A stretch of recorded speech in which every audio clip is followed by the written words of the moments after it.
It started on a quiet morning when birds stopped singing and dogs began to whine at the sky. Above, the clouds were no longer white or gray. They were pink, soft, glowing pink.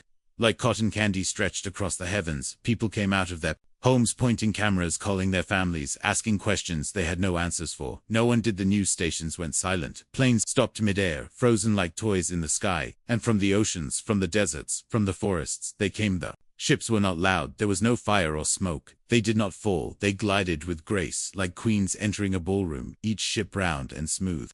Like pearls made of glass and light, they opened like flowers, and from them stepped the most beautiful beings anyone had ever seen, tall, graceful, glowing with soft silver skin, and long hair that moved like silk. In water their eyes were like stars, and they smiled not with teeth but with kindness. They wore no armor, carried no weapons, and still the world armies froze. Soldiers dropped their guns, and stared. Men across the world felt something inside, something strange, something warm. It was peace, but also something deeper. Something they could not explain. One of the aliens stepped forward. She placed her hand on the ground and spoke without moving her lips. Her voice rang inside every human mind. We are not here to harm, we are here to heal. We bring peace. We bring balance. Let us give you paradise.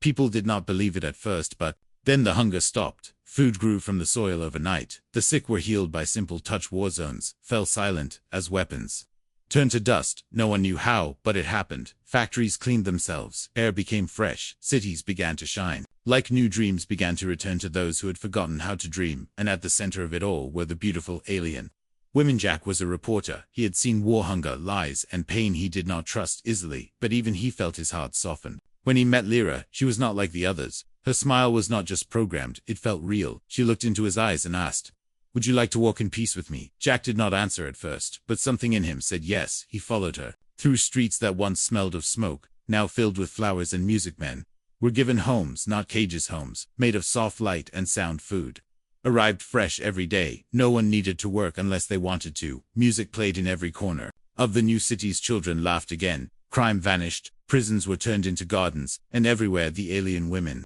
walked hand in hand with human men, offering joy, love, care, and something more, something no one could name. But Jack began to notice things, small things, tiny patterns, like how the women never aged, never blinked. How they all spoke the same way, how men who asked too many questions simply vanished their homes, replaced by new ones with no memory of them. He asked Lyra once where those men went. She smiled and said they found peace. Jack did not smile back. He stayed up one night walking the streets alone. Cameras followed him, but never stopped him. He saw a man crying in an alley, whispering, "They took my brother," he asked. Too many questions. Jack helped him up. But when he turned, the man was gone, just like that. No sound, no struggle, just gone. The next morning Lyra came to him with a gentle look. "Jack, you seem troubled," she said. "I saw a man disappear," he replied. She tilted her head and said, "We are here to remove pain. Would you like us to help remove yours?"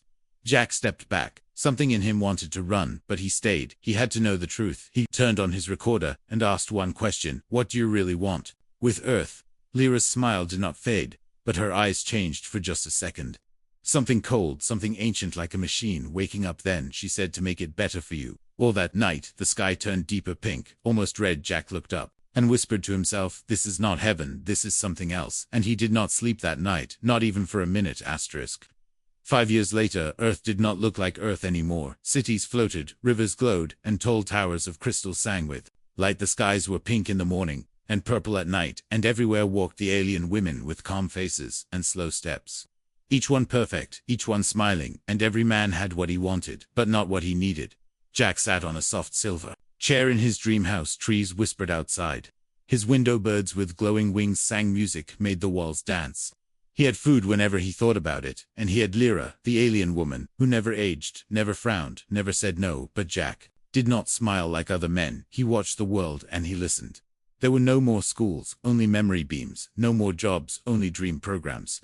Every man had a partner, every man had comfort, but only if he followed the rules. And the first rule was simple: do not question the gift, do not ask what came before, do not ask where the others went. Jack remembered the ones who vanished, men who were bold, curious, brave men, who said words like freedom, truth, danger. Those men were taken one by one, their homes erased, their names forgotten, their spaces filled with new men, smiling and silent, like everything was fine.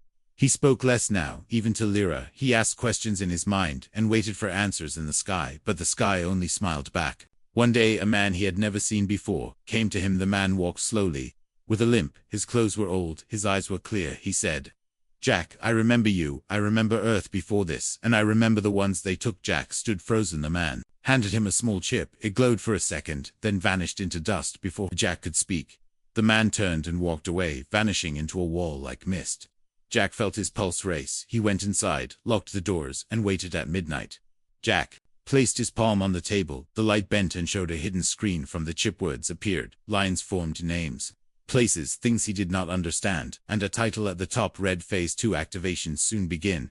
Jack read everything twice. Lyra came in the next morning with breakfast. Jack looked at her, but said nothing. She kissed his forehead and said, "Today is your test day." Jack did not answer. She smiled again and said, "All men must be tested now to keep the peace. Are you ready?" Jack asked, "What if I fail?" Lyra placed her hand on his cheek and said, "Then you will forget what made you sad, and you will sleep well forever." He followed her outside the city streets, where empty music played from hidden speakers. Lights blinked above. The air was sweet, almost too sweet. He passed other men, all walking in the same direction like sleepwalkers. No one spoke. No one looked up. They entered a large hall made of light and glass. Inside stood alien women, dressed in pure white, their eyes glowing like moon's. Man stepped into a booth. Jack waited. He could hear soft voices, men answering questions about dreams, about memories, about feelings. The light turned green, and they were led away. One man screamed, but no one turned. The music got louder. When Jack stepped into his booth, he saw no screen, only Lyra. She stood there alone, with a strange device in her hand. She said, "Jack, you have seen too much. You must choose, forget and live, or remember, and lose everything." Jack asked, "And what about the others?" "The ones you took," Lyra said. "They are not hurt. They are in places where no thoughts can reach, where peace is constant, where no questions burn." Jack clenched his fists. He said, "I want to see one. Show me, or I will speak. I will scream. I will make them." Here Lyra's smile cracked for the first time, and she said, "If you scream here, the booth will erase your voice forever." Before she could move, Jack grabbed the device from her hand. A flash of light, a sharp sound, and then silence. He found himself outside the city in a field of flowers alone. No memory of the hall, no sign of Lyra, only the chip in his hand glowing again. A soft voice came from the chip, a different voice, not alien, not male. It was soft, afraid, and familiar. It said, "Jack, they are watching. You now run, if you want to live." Jack stood under the wide pink sky, feeling the wind for the first time in months, maybe years. He looked back at the floating city, glowing like a jewel in a dead man's crown, and he started walking into the wild, where no music played, and no perfect smiles waited for him. Jack ran through the wild hills, wind in his face, trees brushing his arms, no glowing towers, no soft music, only silence, and his own fast breath. He ran until the pink sky faded, and cold stars blinked above him. He reached an old house, broken and hidden, covered in vines and moss. It looked like it had survived the invasion, by hiding from the sky inside. It was dark, but warm. A fire burned in a barrel. Someone had been here recently. He stepped forward. Careful, quiet, he saw books, old books, with torn pages and names of men who were gone now. He turned and saw her sitting in the corner, small eyes glowing like fire, hair black with streaks of white, her hands rough, not smooth like other aliens. She stood slowly and said, "You should not be here." Stepped back, but her voice was soft, not angry, not cold. He asked, "Are you one of them?" She said, "I was born from them, but I do not follow them anymore. My name is Nyera, and I remember Earth as it was." Jack stared. Her face looked human, but her features were not. Her ears pointed, her pupils long, her skin pale with blue veins. She did not wear white silk like others. She wore old cloth and metal. She had scars, he said. "You remember how she pointed to the books, to the fire, to her head? I read, I watched. I hid, I chose to remember. Even when they told me not to, I kept memory inside, because I saw what they did to men like you, to men who asked." Jack sat down for the first time in hours. He asked, "Are there others like you?" Nyera said, "Not many. Most of us obey. Most of us are born in control. But some of us wake up too early, before the programming is complete, and we see the world for what it is, not what they tell us." She walked to a wall and pressed a stone. The floor shook, and a hatch opened. Inside was a tunnel glowing red. Jack followed her down the stairs, deeper and deeper, until they reached a steel door with strange writing. She whispered, "This is what they hide from Menthe." Door opened slowly behind it. Machines hummed, screens blinked. Red tanks full of light floated in rows, and inside each tank floated a man, eyes closed, wires in his head, wires in his heart, wires in his dreams. Jack stepped closer and read the labels. Subject 144, Subject 145. Subject 146. He turned to Naya and asked, "What is this?" She said, "This is the real paradise. The one they build while telling you to smile. These are the men who refuse to forget. These are the men who said no. They are kept here fed, clean, alive, but they do not think anymore. They are dreamers, now silent." Forever. Jack's hands shook. He saw one man he knew, a friend gone 5 years ago. Everyone said he moved to the mountains, but here he was floating, dreaming, dying slowly. Jack whispered. "Why?" Naira said, "Because your kind has something they cannot control. Imagination, free will, danger. They want peace, but not your kind of peace. They want soft obedience." Forever. Jack turned and asked, "Why?" "Show me." Naira looked down, then into his eyes. "I was born from their science, but my father was human. He disappeared before I was born. I think he refused. I think he is one of them." She pointed to the tanks. "I want to know who I am, and I want them to stop." Jack nodded. He pulled out the chip from his coat, the one with the strange voice. He said, "This gave me your name." Niora touched the chip. It glowed, and a map appeared. It showed a place far north where no towers stood, a place called Vault Zero. She said that is where the core sleeps. If we reach it, we might find the root of the program, the place where they control dreams, the place where your freedom died. Jack looked at her and asked, "Will you help me?" She smiled, not with perfect lips, not with magic eyes, but with pain and fire and truth. She said, "Yes, because I am tired of watching paradise turn into prison." They closed the hatch and climbed back to the surface. Jack looked at the stars again. For the first time they felt real, not part of a show, not made for him. Just real. Nira packed a bag with old gear and metal keys. She said, "We leave at sunrise. Once we go, we cannot come back." Jack said, "I am already gone." Naz. They slept. A drone hovered outside the trees. It blinked once, twice, then vanished into the clouds above, and far away in a silver tower, a voice said, "Code breach detected. Target marked. Prepare phase 3 asterisk." The train moved without sound, across silver tracks through dark woods where nothing breathed. Jack sat beside Naira inside a cold cabin, no windows, no lights, only a soft hum in the floor. The chip map had led them here deep underground, to an old transport system from before the invasion. It still worked because no one knew it still lived. Jack held his coat tighter. He looked at Naira. Her face calm, her eyes closed, but her hands shaking. She said, "We are close to the pleasure zones." Jack asked, "What are they really?" She answered, "Places where men live with smiles, but not with thoughts, where freedom is replaced with fantasy, where minds go soft and never return." The train stopped. They stepped out into a tunnel filled with mist. Blue lights pulsed along the ceiling. Soft music played from speakers somewhere far away. It was the same music Jack had heard in his dream house, back when he thought life was perfect. Niera moved first, her boots silent on the wet floor.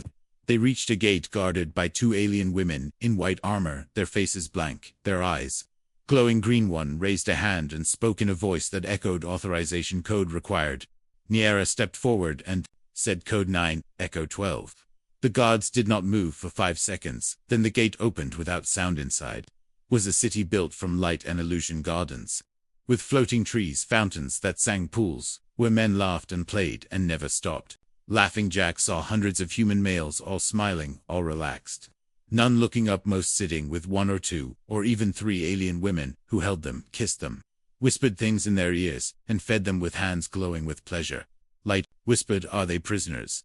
Niara said, "Worse, they are volunteers. They chose to forget because it felt good. They gave up fear, they gave up pain, and now they cannot feel anything else." Yaboy ran past them, giggling. He looked 12, maybe 13. Behind him floated 2 alien girls with soft eyes. One handed him a drink, glowing blue. He took it and sipped it and sighed like he had touched heaven. Jack reached for him, but Naira grabbed his arm and said, "No, if you touch them, you trigger the alarm and then we die." They kept walking through the camp, deeper and deeper, until the laughter faded and the light grew dimmer. They entered a zone marked restoration.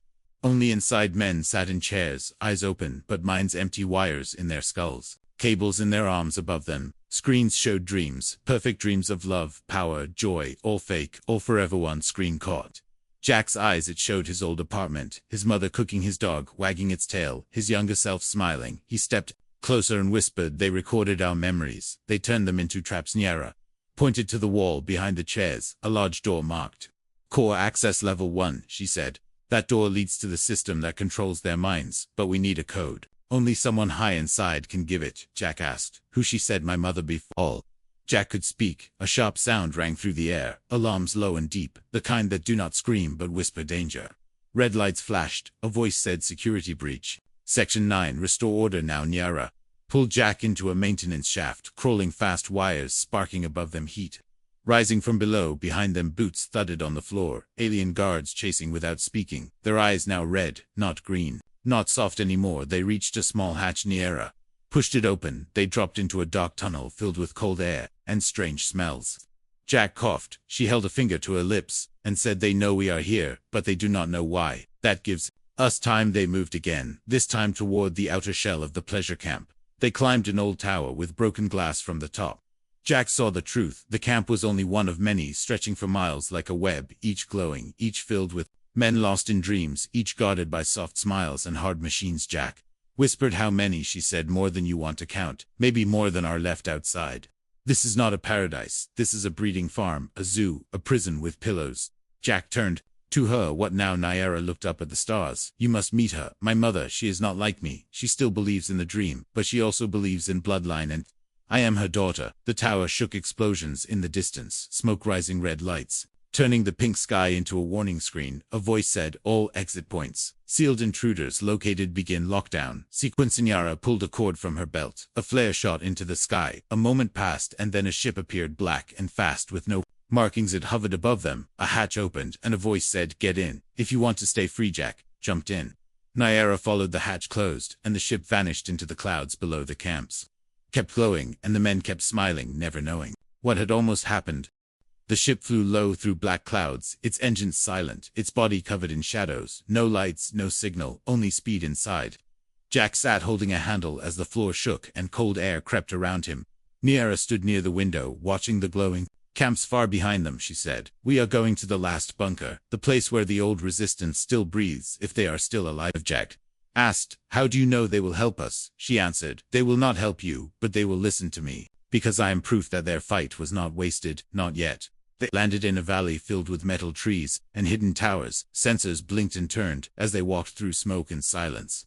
Jack saw machines made of both alien steel and human bones, old tech mixed with new hope, waiting for a reason to rise again. A voice echoed from above, "State your name and reason." Niera stepped forward. She said, "Daughter of Valea, born on Earth, raised in the camps, rebel by choice, seeker of truth." Her words opened the gate. It creaked with a sound that felt like pen. Inside was a large room full of screens, maps, wires, and old faces, men with scars and eyes too tired to dream, women with weapons made from scrap metal and stolen code. They all turned when Niera entered. Some aimed their rifles, but one man stepped forward, an old soldier with one hand and half a face. He said, "We thought you were a myth." Niera said, "I was, but now I stand before you with the last free human who still asks questions. This is Jack. He remembers, he sees, and he will fight."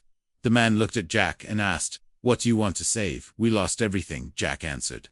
"I want to save the right to feel sadness, to feel love, to feel pain. If they take those, we are no longer human." The old soldier nodded. He opened a drawer and pulled out a box. Inside was a black disc with red light pulsing. He said, "This is the virus, the last hope made by human minds before the memory purge. It can disrupt their dream net. If we plant it in their central core, they will freeze just long enough for us to open the truth." Again Jack asked, "What is the price?" The soldier said, "If it fails, all free men will be marked for deletion. All women who helped us will be erased, and Earth will be burned clean to start." Again Niera placed a hand on Jack's shoulder and said, "I came this far, not to stop now.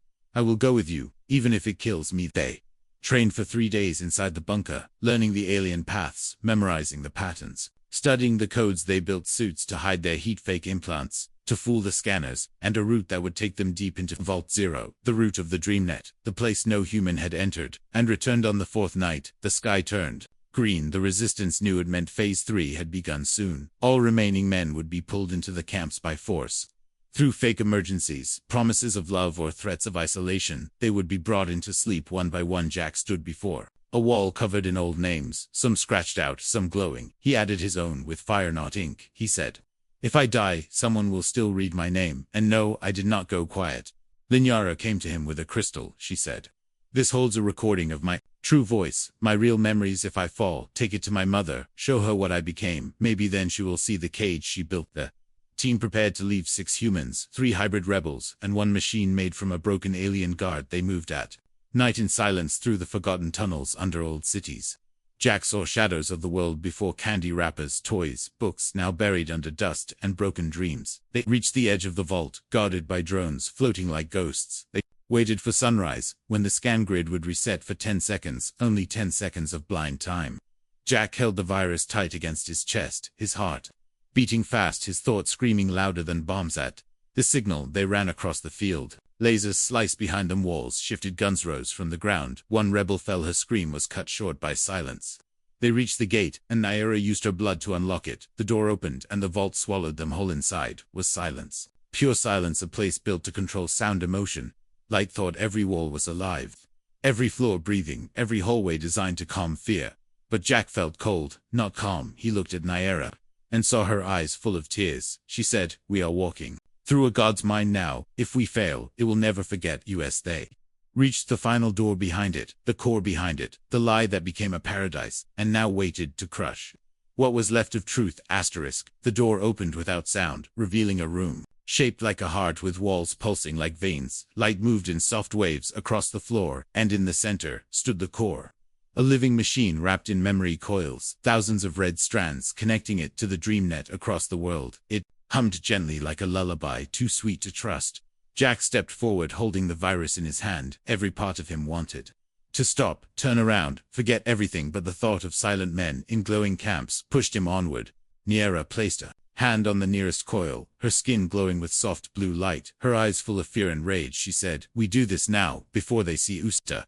Resistance team moved fast, setting up the link, placing small devices on Keynode's wires, connected in silence. One of the hybrids, named Levin, whispered, 5 minutes to full breach. After that we lose cover forever. Jack asked, "Can we escape?" Levin answered, "That was never part of the plans." Suddenly the cord changed color from soft red to bright white. A voice filled the room, cold, female, smooth, without soul. It said, "Intrusion detected, protocol shift initiated. Welcome traitor, daughter of Valia. Welcome destroyer of balance." The walls began to move. Screens rose from the ground, showing faces of sleeping men, laughter, joy, weddings, births, all fake, all programmed. Jack felt a scream inside, but held it down. He placed the virus into the final port and said, "Do it now." Naira touched a button. The virus entered the system. For a moment everything stopped. No sound, no breath, no motion. Then the floor cracked, and the walls flickered. The dreamnet began to shake around the world. Towers blinked off, music stopped, meals vanished, screens turned black. Men sat up, blinking, confused. For the first time in years, some cried, some screamed, some simply stared into the sky. Inside, the core alarms rang. Red lights covered the walls. Energy surged through the wires. The core said, "Emergency lockdown, begin purge sequence." Jack shouted, "Naira, get back!" But she stood frozen, her mind caught in a flood of memory. Her mother's voice filled the room, not a recording, but a direct link. "Naira, my child, what have you done?" And Naira answered, "I remembered, and I chose to feel. I chose to suffer and fight. I am no longer your tool." The core began to collapse. Sparks flew from the nodes. Heat filled the air. Levin grabbed Jack and shouted, "We need to move now. The exit is through the west shaft." Jack pulled Naira, who was shaking but awake. They ran through burning corridors. Metal falling from the ceiling, systems dying all around them. They reached the shaft, but found guards waiting, alien women in silver armor, eyes dead, weapons alive. The resistance team charged. Two fell. In the first second, Jack fired a stolen pulse gun. The blast ripped through a wall, giving them a path. He yelled, "Go now, or we all die." They reached the tunnel just as the core exploded behind them. The shockwave pushed them forward, a wave of light and pressure, chasing them through the shaft. They crawled, climbed, stumbled, until the ground stopped shaking. When they reached the surface, the sky was not pink, it was red and gold. The towers were dark. The music gone. Men wandered the streets, holding their heads, some crying, some laughing, some just breathing for the first time. But something was wrong. The alien women stood still in the middle of cities, eyes open but unmoving like statues in windless air. Jack asked, "What happened?" Naira said, "The virus froze the net, but the system is trying to reboot. It will not last long unless we finish it from the shadows." Old soldiers stepped out, men with guns, not smiles, rebels from deep caves. Resistance cells awakened by the crash. They joined hands with humans who had once forgotten how to resist. Jack stood on a broken car and shouted, "We fight not to destroy but to choose again, to feel again, to live again." The sky opened, not with ships, but with a signal, a voice louder than anything before. Valea, the queen of the alien fleet, spoke across The world, she said. Your dream is broken, your comfort gone. You chose pain, now you will taste the storm flashes. Lit the sky, new ships descending, not soft and beautiful, but sharp black, made for war. Nyara looked at Jack and said, if we do not stop her now, this planet becomes ash. Jack asked, can we reach her? She answered, there is one way. I can open the gate to her throne, but only if you trust me, even when everything says no. He looked into her eyes, saw the pain, the love, the fear, the hope, and said, I trust you more than paradise. They turned to the east, where a beam of light shot up into the sky from the last tower, still glowing. It was the key to the Queen, the final test, the last fight, and the end of the lie. The wind screamed across the burned hills, as Jack and Nyara stood before the last tower, its body tall and thin, made of dark crystal glowing with angry red lines. It reached into the sky like a needle, piercing the stars above the tower. Pulsed with life at its peak was the throne chamber, where the Queen Valea waited, not to speak, not to forgive, but to erase everything that broke her. Paradise. The ground shook behind them, as ships landed one by one, alien forces, pouring out, not like the soft women who once gave joy, these war armor sharp like blades, their faces hidden behind masks. Their movements fast without sound. They did not come to comfort, they came to clean. Jack looked back at the rebels, forming lines, broken soldiers with old rifles, wild eyes, and fire in their hearts. They knew this was not a battle for victory, it was a scream into the storm. Nyara placed a hand on the tower wall. It opened for her alone, because she was born from the Queen, her blood still accepted even after betrayal. She turned to Jack and said, only one may go with me. The path is narrow, the tower does not like strangers, he said. I came this far, I am not stopping. Now they entered the tower. Together the doors closed behind them, sealing out the world. A soft hum filled the air. The walls shimmered with light, showing memories. Memories of Jack, laughing as a boy holding his father's hand. Memories of Nyara, watching from a pod, her face calm as humans were studied like animals. The tower was not just a path, it was a test. It wanted them to feel everything before the end. Stairs rose ahead, endless and narrow. They climbed without speaking, only breathing. The higher they went, the colder it became, until even sound faded. Finally they reached a great chamber filled with stars floating like lanterns in water, and at the center, on a throne of silver vines, sat Valea, her body tall, her eyes ancient, her face perfect and terrible. She looked at Nyara and said, my child, what have you brought me? Nyara answered, the last free man, and the last true question, why must love come with control? Valea stood, her voice filled the air like thunder. She said, because without control, love is chaos. Men bring ruin, war, fire. We gave them peace, and they called it prison. We offered beauty, and they chose blood. Again Jack stepped forward and said, you gave them silence, not peace. You took away their voices, their memories, their pain, and their choice. You built a world of smiles without soul. Valea looked at him like a mother looks at a wild beast and said, and yet you smile less than any of them. Nyara said, you taught me to feel, but you never let me choose. Now I choose him, even if it ends. Valea raised her hand. Light formed around her, a weapon, not made of metal, but memory itself, pain, joy, grief, compressed into a storm. She pointed it at Jack and said, then watch him. Nyara moved faster than thought, placing herself between them. The beam hit her square in the chest, but instead of burning her, it cracked her. The beam bounced into the throne room and struck the stars above. The room trembled, the towers screamed.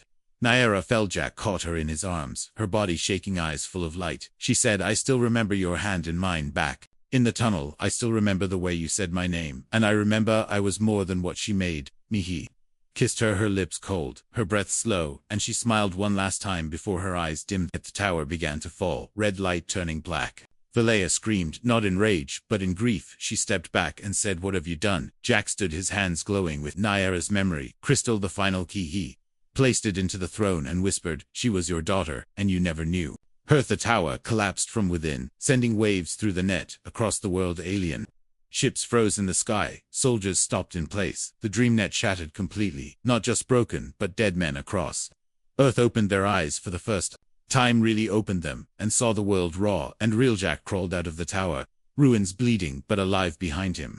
Fire rose into the air. Ahead of him the rebels cheered. The alien women dropped their weapons. Some cried, some walked away into the wild. No one chased Thema. Year past, Earth was not paradise anymore, but it was free. Cities were broken, but honest people worked with hands, not dreams. They remembered the cost of comfort, and chose meaning instead of ease. Jack stood at a stone carved with a single name, Nyara. He placed a flower there every week, not because he had to, but because he wanted to, and each time he whispered, I remember above the sky turned pink again, but this time, it was just the sunset, and nothing else.